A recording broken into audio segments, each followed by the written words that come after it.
Hola a todos, bienvenido a la primera clase del diplomado de operadores de láser en el área de en aplicaciones de dermatocosmética. Hoy vamos a dar inicio a la primera clase dentro de lo que es el primer módulo, que va a barrer el área de las primeras bases fundamentales de lo que es manejar el láser. Y es lo que yo en estas tres primeras clases o primeras 4 clases que vamos a tener, y es lo que yo considero lo más fundamental, o se debe tener lo más fundamental para manejar un láser para cualquier aplicación biomédica, ¿no? Y ese módulo me gusta llamarlo el ABC del sistema láser. En particularmente son cuatro elementos a tener en cuenta, que yo lo resumo en los primeros principios físicos fundamentales, que lo vamos a estar viendo el día de hoy. El segundo paso sería la interacción de la luz con los tejidos biológicos, que sería nuestra segunda masterclass. Después estaremos hablando ya sobre la tecnología láser fundamentalmente, y su mecanismo de acción, y sin dejar a un lado, para terminar el módulo, de los protocolos, la normativa y la bioseguridad. Esto nos sentaría en las bases para que nosotros tengamos las aplicaciones, porque ya una vez entendiendo lo que es la radiación que estamos utilizando, su interacción con el tejido biológico y los mecanismos de acción que se van a activar, lo podemos aplicar en diferentes tratamientos que vamos a estar revisando en este diplomado. Por supuesto, siempre respetando todos los protocolos y las normativas de bioseguridad que debemos tener a la hora de utilizar estos láser.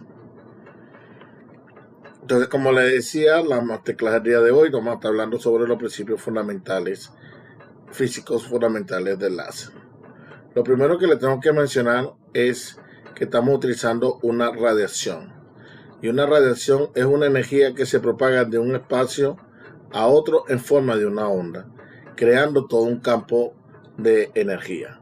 Y esto es importante porque justamente, fíjense, lo que estamos diciendo es que la energía va a viajar de un lugar a otro, ¿ok?, en forma de una onda, ¿ok? Y una onda, ¿ok?, es un movimiento que se mueve tanto en el espacio como en el tiempo. Entonces, al moverse en el espacio y en el tiempo, crea todo un campo de energía alrededor de donde está viajando esa radiación. El concepto de campo es muy importante porque el concepto de campo, voy a utilizar un ejemplo muy simple. Cuando nosotros estamos dentro de un campo de fútbol, por ejemplo, todo lo que pasa dentro del campo de fútbol es fútbol, independientemente de que tengamos las pelotas o no en nuestros pies. O sea, entendemos que el generador de juego en el fútbol es la pelota, ¿verdad? Pero no porque tú no tengas la pelota en tu pie, no significa que no estés jugando fútbol. Tú estás jugando fútbol porque estás dentro del campo de fútbol. Fíjense, el portero puede ser que mi equipo esté atacando, ¿ok?, y yo estoy defendiendo la portería y yo soy el portero. No significa que yo no esté jugando. Quien genera el juego está en el otro lado de la cancha, en otro lado del campo, pero yo me encuentro en el lado de la portería, el cual yo también estoy jugando fútbol. Y es por eso, esto es importante, porque fíjate que el portero, en el punto de vista de seguridad, por ejemplo, el portero no deja de protegerse, no se quita los guantes, no se quitan su indumentaria para proteger el arco, porque no sabe si en cualquier momento, por estar dentro del campo, puede venir la pelota a mí, ¿verdad?, y atacarme y meterme gol.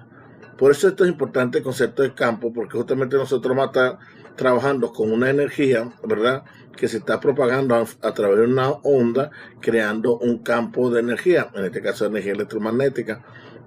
Significa que en cualquier momento todas las personas que se encuentren dentro del campo energético pueden ser alcanzadas por este tipo de radiación en cualquier tiempo y en cualquier espacio. Por eso la importancia que un movimiento de la onda que se mueve en el tiempo y en el espacio.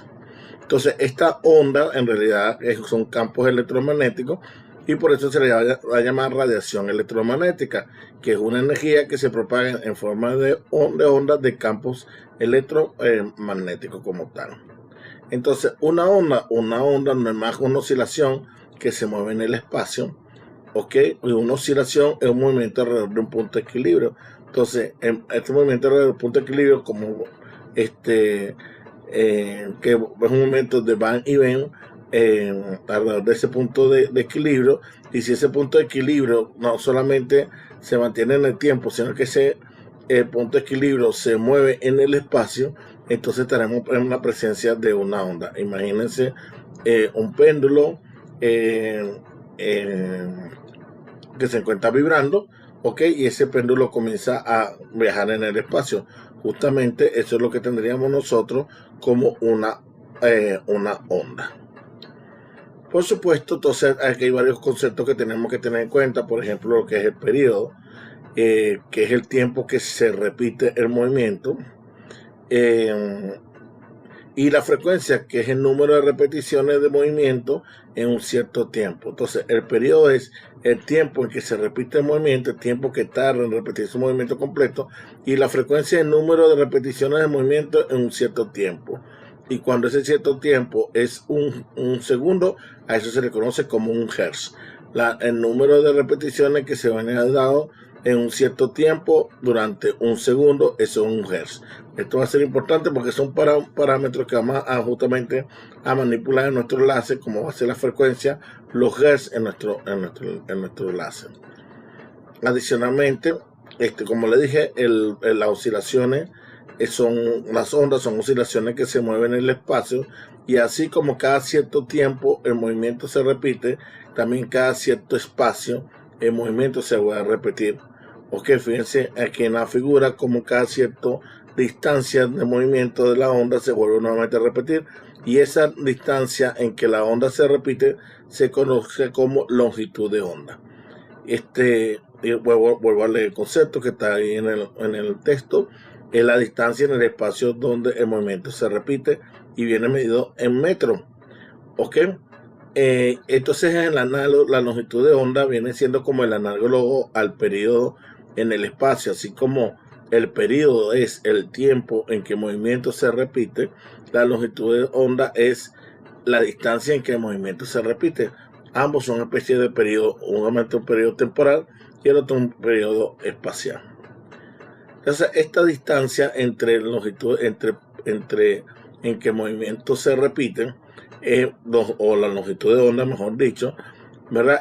Va a ser muy importante porque esto nos va a permitir clasificar a los tipos de radiaciones electromagnéticas. En el caso particular de la luz, que es la que nosotros conocemos fácilmente, porque estamos acostumbrados a trabajar con ella, cuando a partir de ahora la definición de luz para nosotros será que es una radiación electromagnética en un rango espectral entre 400 a 700 nanómetros, conocido como visible. ¡Wow! O sea, eso es la definición de ahora para nosotros la luz. Es una radiación electromagnética, ¿verdad? O sea, es una onda, una onda que se mueve, que lleva una energía electromagnética en un rango espectral de 400 a 700 nanómetros. O sea, que tenemos longitud de onda entre 400 y 700 nanómetros, y eso es conocido como visible. O sea, que las ondas del visible tienen un tamaño de 400 a 700 nanómetros. Estamos hablando de algo muy, muy chiquito. 400 nanómetros, 700 nanómetros, estamos hablando de 400 por 10 a la menos 9 metros. O sea, ondas sumamente chiquitas que van viajando en el espacio, que son las que interaccionan con nuestros ojos. Y son las que son capaces de generar la luz, y son las que son capaces de generar los colores, y por eso se le llama visible. Ok, entonces la radiación visible es lo que se conoce como luz. Es redundante decir luz visible, por ejemplo. Es correcto decir radiación visible. O sea, la luz es la radiación del visible. Ahora, no solamente nosotros tenemos longitudes de onda de 400 a 700 nanómetros, sino tenemos otros tipos de longitudes de onda, y es lo que permite hacer todo un espectro electromagnético de radiación electromagnética. No solamente tenemos el visible, cuando vamos hacia el rojo y hacemos la longitud de onda más larga, entonces tenemos más allá del rojo tenemos al infrarrojo, ok, y por debajo del violeta, ok, de los 400 nanómetros tenemos al ultravioleta, y justamente ahí vamos a tener una división del ultravioleta hacia abajo. De esas longitudes de onda vamos a tener energía, vamos a tener radiaciones más energéticas como los rayos X, rayos gamma, rayos cósmicos, y por encima del visible, por encima del infrarrojo, vamos a tener radiaciones menos energéticas como va a ser el infrarrojo cercano, mediano, lejano, microondas, radar, las ondas de radio, las ondas de TV, porque todas son ondas electromagnéticas que tienen la misma característica de la luz, ok. Sin embargo, que lo que cambia es su longitud de onda y su frecuencia y por lo tanto su energía. Y justamente ahí en el ultravioleta tenemos un cambio importante en términos energéticos, porque justamente la radiación ionizante, vamos a estar hablando que cuando estamos en el ultravioleta hacia abajo, o sea, hacia rayos X, rayos gamma, rayos cósmicos, estamos utilizando una radiación que es altamente ionizante, o sea, que ioniza, que altera la materia, por lo tanto es una radiación dañina. En este caso, cuando estamos hablando del ultravioleta hacia arriba, o sea, hacia las longitudes de onda mayores, estamos hablando de una radiación no ionizante, o sea, que es del visible para arriba, tenemos efectivamente una emisión de energía que no es ionizante, o sea, que no altera el material, y por lo tanto puede considerada ser no dañina, ¿ok? Por su cantidad de energía. Entonces, cuando nosotros estamos acostumbrados a trabajar sobre la radiación ionizante, ¿verdad? Estamos acostumbrados a entender que la radiación ionizante estamos en peligro, y como cuando en los laboratorios en las clínicas vemos los rayos X, rayos gamma o la radioterapia, ok, colocamos letreros donde estamos hablando de la radiación ionizante, rayos para advertir a la persona de la presencia de este tipo de radiación. En el caso de la radiación no ionizante tenemos que tener en cuenta algunos aspectos importantes, como por ejemplo el aspecto de la definición del láser. Entonces, antes de seguir profundizando acá en el láser, vamos a hacer un repasito, ¿verdad? De lo que es la radiación. La radiación no es más que el envío de la energía a través de una onda, ¿ok? Y una onda la cual crea un campo energético. Ok, una onda no es más que una oscilación que se viaja en el espacio, por lo tanto crea un movimiento tanto temporal como espacial, generando un tiempo en el cual se repite el movimiento tanto a nivel temporal, llamado periodo, como espacial, llamado longitud de onda, y esta longitud de onda es la que me va a clasificar los tipos de radiaciones electromagnéticas que nosotros vamos a tener. En el caso particular, en este diplomado vamos a estar trabajando con lo que es la radiación visible, que va de 400 a 700 nanómetros, y vamos a incluir la infrarroja y la ultravioleta. En este caso ahora vamos a leer un poco lo que sería el láser, para seguir introduciendo en el mundo del láser. El láser, su sigla en inglés, significa que es una emisión estimulada de radiación de luz amplificada. Y aquí tenemos que tener algo muy en cuenta y muy interesante, porque ahora sí podemos entender un poco más el concepto de láser. Fíjense, si lo vemos en inglés, en español, disculpen, emisión estimulada de radiación de una luz amplificada. Una emisión estimulada significa que esta es una radiación que está siendo estimulada, o sea que nosotros mismos estamos generando la radiación, nosotros mismos estamos obligando a que esa radiación se dé. Eso significa que esa radiación va a tener las condiciones que nosotros queramos, porque vamos a hacer la estimulación de tal manera que generemos la radiación que tenga las condiciones que nosotros queramos. Y una de las condiciones que vamos a hacer es que sea de luz y que sea amplificada. Los primeros láseres que se construyeron fueron hechos solamente de luz, o sea, de 400 a 700 nanómetros. De hecho, más específico, el primer láser que se hizo fue se utilizó microondas, y entonces en vez de llamarse láser se llamó máser, ¿ok? Y después se utilizó la luz, y por eso se cambió el nombre de láser, ¿ok? De tal manera que vamos a hacer una radiación de luz amplificada con unas ciertas condiciones, ¿ok? Entonces, repito, el concepto de láser intrínsecamente se refiere a la radiación del visible, o sea, a una radiación de 400-700 nanómetros. Sin embargo, ya hoy en día los conceptos de láser han sido extendidos a lo que es el ultravioleta y el infrarrojo, de tal manera que cuando expliquemos, mencionemos qué tipo de láser tenemos, nosotros tenemos que mencionar qué longitud de onda nosotros vamos a tener. Lo cierto es que para lograr la estructura de emisión, de esa emisión estimulada, nosotros tenemos que tener todo un sistema que viene establecido por 4 elementos básicos. El primero es el sistema de bombeo, ¿ok? Donde si vemos aquí en la figura, nosotros sencillamente adentro vamos a colocar dentro de esta cajita, vamos a colocar algún elemento, ¿verdad?, que contenga varios dispositivos. Lo primero es un sistema de bombeo. Lo del sistema de bombeo significa que vamos a meterle energía a esta cajita, le vamos a meter energía de algún tipo de manera. Por ejemplo, podría ser lo más común de nosotros, una corriente eléctrica en la cual va a meter un voltaje eléctrico a esa cabina que está ahí. Lo cierto es que después de que hemos sometido corriente aquí dentro de esta caja, nosotros vamos a colocar un sistema activo. El sistema activo es un sistema que contenga electrones. ¿Qué contiene electrones?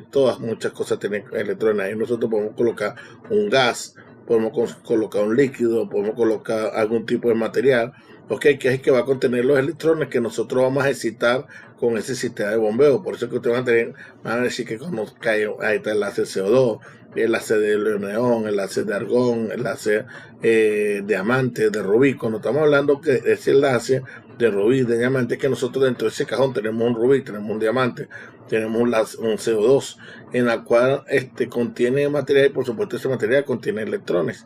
Electrones que nosotros excitamos, a través del sistema de bombeo, o sea, a través de colocar un sistema que bombee energía de tal manera que comience a alterar el sistema internamente y que hagan los saltos electrónicos de un orbital a otro orbital para que justamente cuando exista el brinco de un electrón de un orbital menos energético, de un orbital más energético, no menos energético, entonces emita la emisión de un fotón.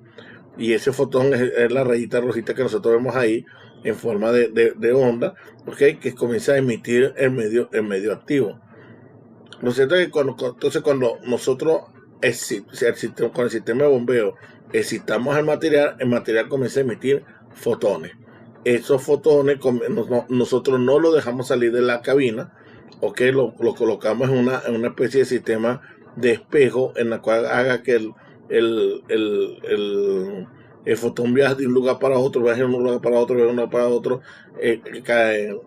agarrando cada vez más energía, porque como pasan de un espejo al otro, pasan de un al otro, y cada vez agarrando son más fotones lo que se van generando, hasta que llega un momento que ya el espejo no soporta la cantidad de luz que le está, que le está generando presión por salir, y justamente le hacemos un sistema de salida que le ponemos un orificio pequeñito, de tal manera que ese fotón salga disparado de esa caja.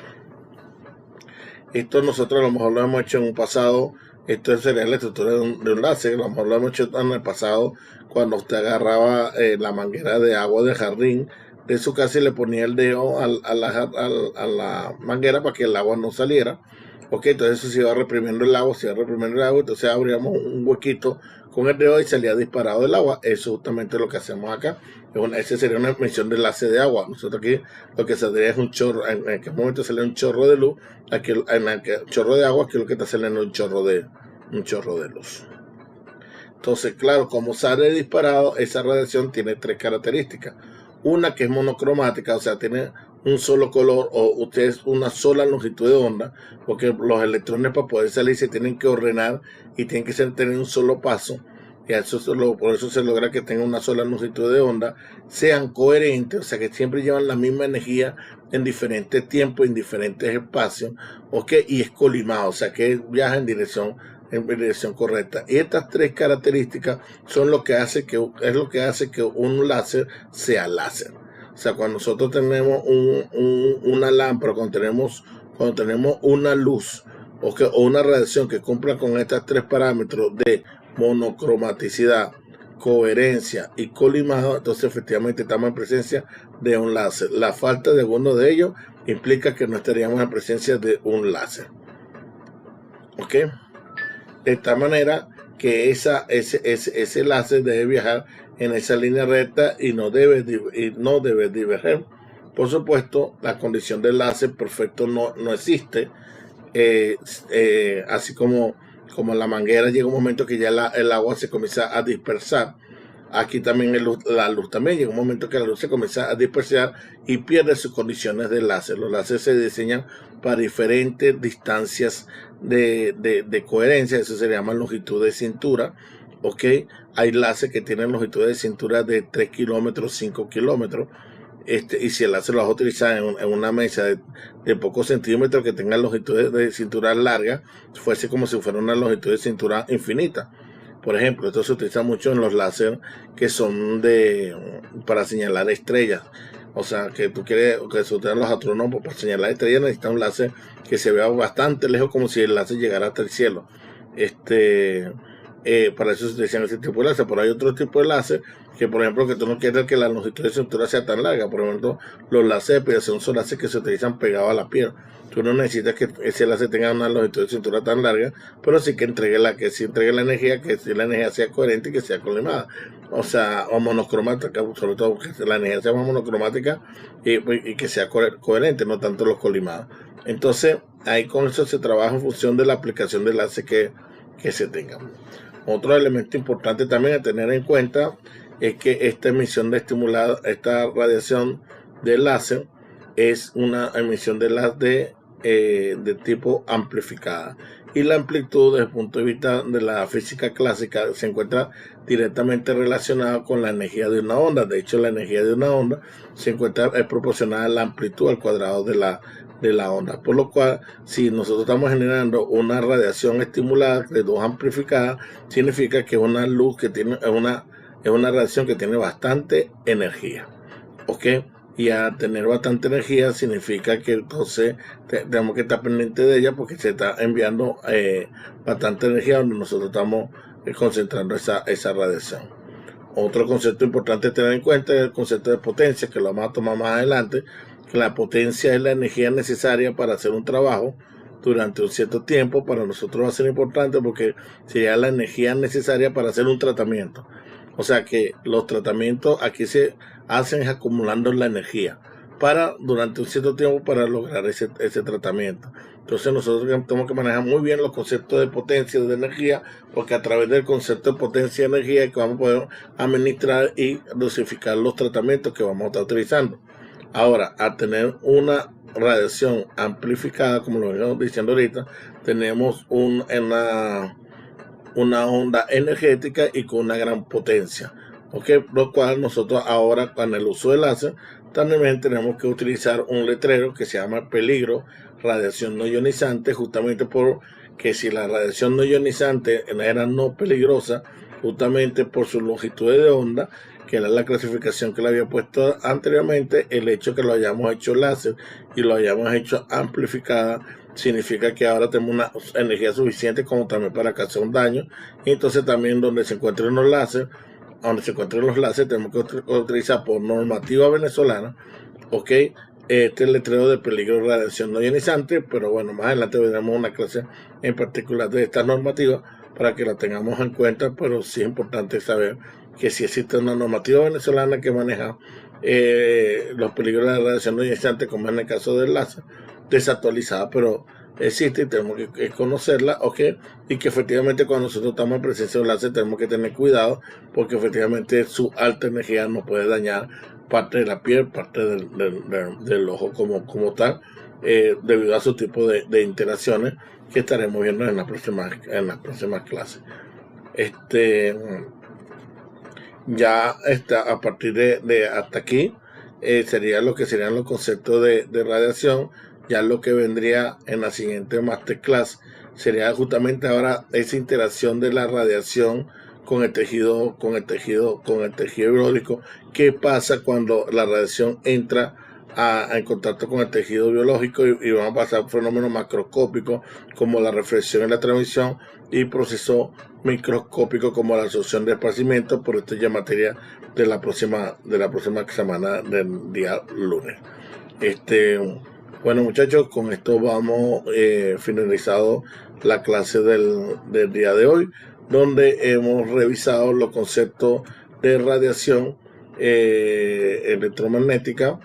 Hemos visto los aspectos fundamentales de cómo se genera un láser y cuáles son las características elementales de un láser, como es la coherencia, lo